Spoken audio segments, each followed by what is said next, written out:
beauties, welcome back to my channel. Ashley here. If you're new, welcome.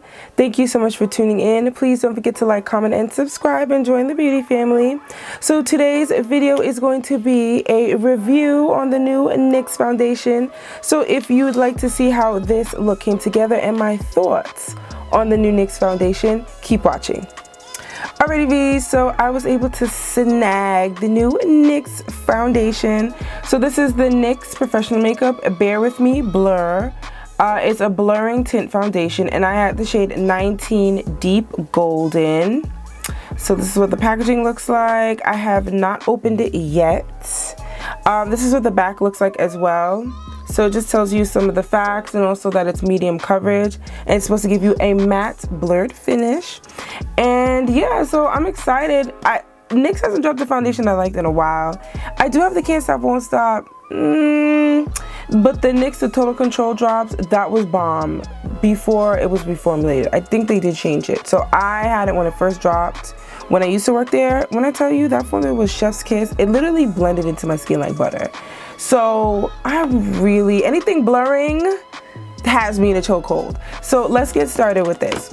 So some facts about it. It has 24 buildable shades. It's the medium coverage matte finish. So the foundation is packed with skincare ingredients such as glycerin, matcha, and niacinamide. So being that it's blurring, definitely, you have to have hydration in there, and the niacinamide to reduce pore size. So it's supposed to be a non-greasy formula, help roll the shine all day without looking cakey, ashy, or chalky. And it's supposed to be lightweight, delivers up to 16 hours of comfortable wear, transfer, and fade resistant wear, and up to 12 hours of hydration, honey. So NYX is really claiming to do a lot. So we're gonna take this for a spin, and then we'll see what the verdict is. So as you all know, if you've been on my channel for a while, so I generally wear my foundations for about 3 hours or so, and generally that gives me the time frame of what my foundation will look like for the rest of the day. So my face kind of like breaks it down pretty quickly. So it's really the combo skin, I would say. So I'm going to go in with my Danessa Myricks Yummy Skin Blurring Balm. So it's going to be blur times blur. So we are going to start with this. Now I already did my brows and eyes off camera, so we're really focusing on the canvas today. So now that we are up close and personal, I am going to apply this in my T-zone area. If I want extra blurring coverage, I just tap some more right over my pores. But this, actually need to re-up on this because this blurring primer is sensational. Now I don't let this dry down, I don't need to, so once it's applied we could dive right in. So I'm just going to take the packaging off. So it is a squeeze formula, so we are just going to squeeze. This might be enough. So this is what the foundation is looking like right now. It doesn't have like a great smell, but it doesn't have a bad smell either. It just really smells like foundation. Let's see. Okay, looking a little light. Did we get the wrong color? Okay, no. You know what? Let me blend it out and see first. So we're just gonna blend all over. It feels good. It literally feels like it's gliding on top of my primer.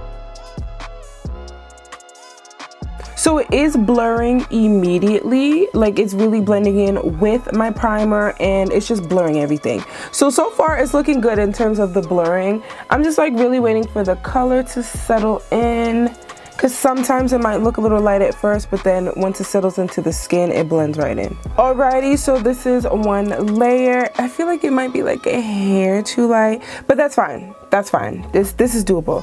So I'm just gonna go with my concealer. So this is the Huda Beauty Full Filter Concealer in Crumble 7.1 Neutral. So we're just gonna add this on top. I know once I conceal, highlight, and contour that it will change.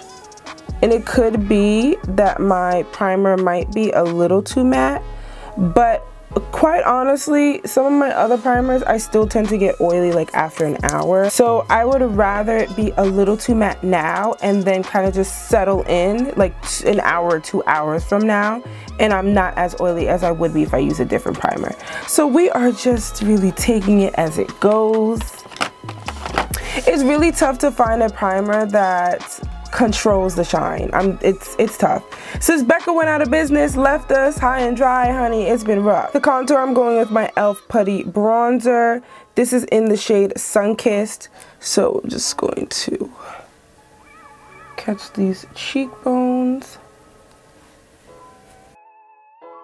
So far, these products are sitting on top of this new foundation really good. So we'll see when I start blending this out. Let's blend out this concealer. Hopefully you all had a happy holiday yesterday. Mine was great. I had brunch. It was really fun. And dinner was at my aunt's house as always.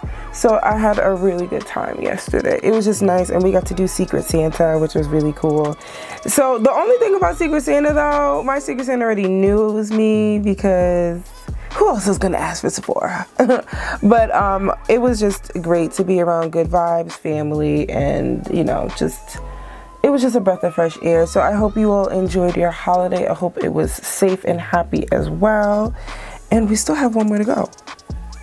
So does anyone have plans for the new year? Is anyone planning to watch the ball drop? I'm just gonna add a little bit more concealer. So now for some setting powder, I'm just going in with my Huda Beauty setting powder in Blondie. And we are just gonna press and set that in. For powder, I'm going in with my Sephora Micro Smooth Powder in 65 Toffee. So I'm gonna put this all over. So for foundation powder, we're going with my Makeup Forever Matte Skin Velvet Blurring Powder in Y505. So we're going to add that right on top. This powder foundation, as I said, is so bomb. Like, no words. And to contour, I'm going with the Black Radiance Beauties Black Coffee Pressed Powder. One of my beauties put me onto this. Thanks, girl. So I've been using this. I picked it up at Target and I really like it. So I'm definitely happy that I added this to my collection. I do have a few more bronzers to try out, but this was definitely a good buy. Look how snatched that is leaving me. For blush, I'm going to go in with Pat McGrath Labs Love Struck Blush. So I'm just going to add some mascara, throw on a lip, and I'll be back. Alrighty, beauty, so I finished the rest of my face, just my lashes and the lip off camera. So this is what the look looks like so far. So it has been about an hour. So it's like 2:34 now, so it's been about an hour. So we have 2 more hours to go. So you know what, I might do some errands and then kind of see like what the foundation looks like throughout the day. So stay tuned. Alrighty, beauties, we are back and it is now 7 o'clock on the dot in my drop top cruising the streets. Y'all should already know who that is. If not, it is Usher, baby. But yes. So it's officially 7 o'clock and I am back. So I finished my makeup at 1:30 and I ran some errands and I also wore a mask. So this is the residue that was on my mask. As you can see, my nose contour. But this is what was left over from my foundation. Now they did say that it was more of like a transfer proof or smudge proof formula. I would say there's not that much product on here. So pretty good. I would say this is a pretty good formula.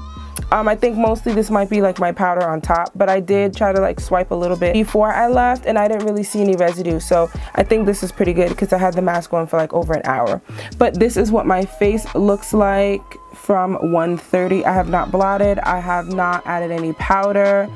I think there's a little bit of movement over here, but nothing too extreme. I could just like add some powder over that. But for the most part, honey, this face is sitting, okay? I really do feel like the primer also has a lot to do with it. I find when I use other primers, I don't get the same payoff as I do when I use my Danessa Myricks Yummy Skin Blurring Balm. It really keeps me matte. It really hides the pores and fine lines. But I know if I were to wear this foundation with another primer, I'm not really sure I would get the same outcome. So you really have to know what primer works for you. So that's really what's working for me currently. But yes, beauties, it looks really good. I initially thought it might have been too light, but I really think it's just right. So this foundation retails for $14, which is very affordable. It's definitely along the lines of some drugstore foundations. My L'Oreal Infallible is around $12, so it's not too far. And then my Maybelline Fit Me is around $7 or more, depending on where you purchase it from. I got mine from Walmart, so it's a little cheaper, okay? Yeah, so I also got a discount. So I ended up paying $11.20 and then $8 for shipping, which brought my total with tax to $20.86, which I think is a bargain. So beauties, on a scale of 1 to 5 lipsticks, honey, she is a 5. I definitely think this foundation is worth it. It's thick. I will say monitor when you are squeezing out of the tube. I wish it could have been something with a pump. For $14 and 1 ounce of foundation, I actually do have a foundation that looks similar to this in terms of packaging, and it's like quadruple the price. So, you know, I definitely think this price point for this size packaging and foundation is pretty good. It's pretty decent. So beauties, I hope you enjoyed this NYX Blur foundation review. Let me know your thoughts down below. Let me know if you plan on picking it up. I will link this down below in the description box. And as always, thank you all for the continued support, and I'll catch you in my next one. Thanks for watching.